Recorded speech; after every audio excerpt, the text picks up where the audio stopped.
Hey everyone. So, let's talk about something we might take for granted today, education. For decades in India, a spot in a classroom wasn't actually a right. It was, well, just a goal.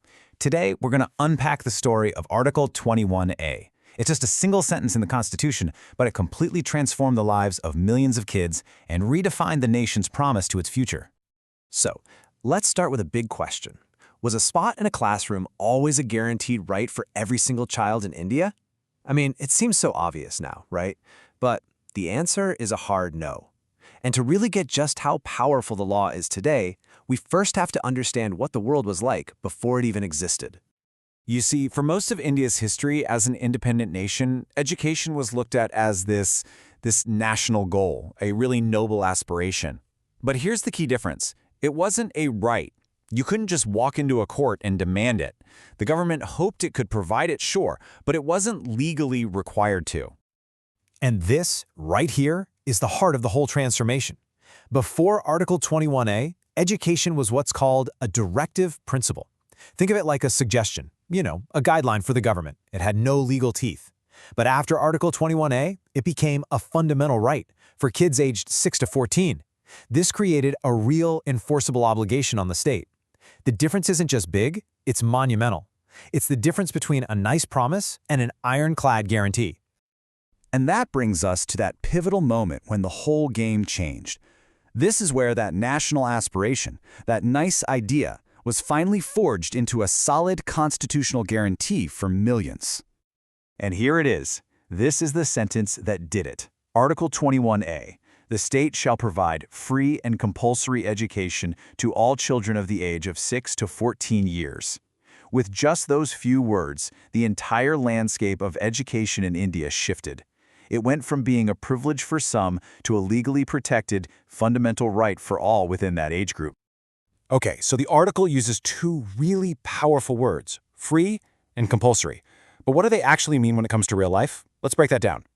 First off, who is this for? Well, the law is laser-focused on a very specific age group, children from 6 to 14 years old. This isn't random. This is seen as the critical window for elementary education, and it's this period that the Constitution now fiercely protects.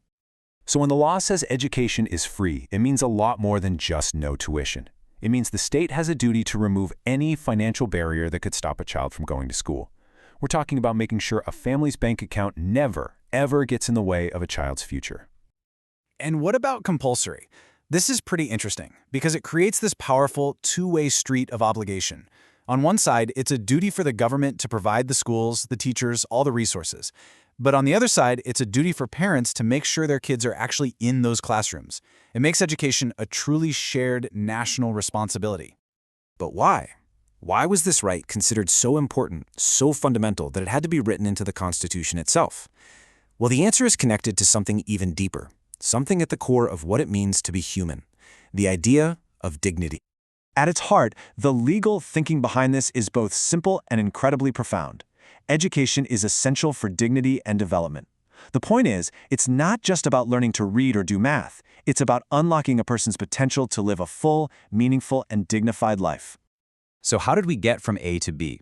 It's actually a really beautiful piece of constitutional logic. It all starts with Article 21, which is the right to life.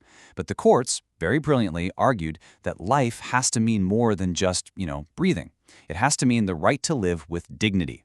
And from there, the next question is obvious. How can anyone live a life of dignity without education?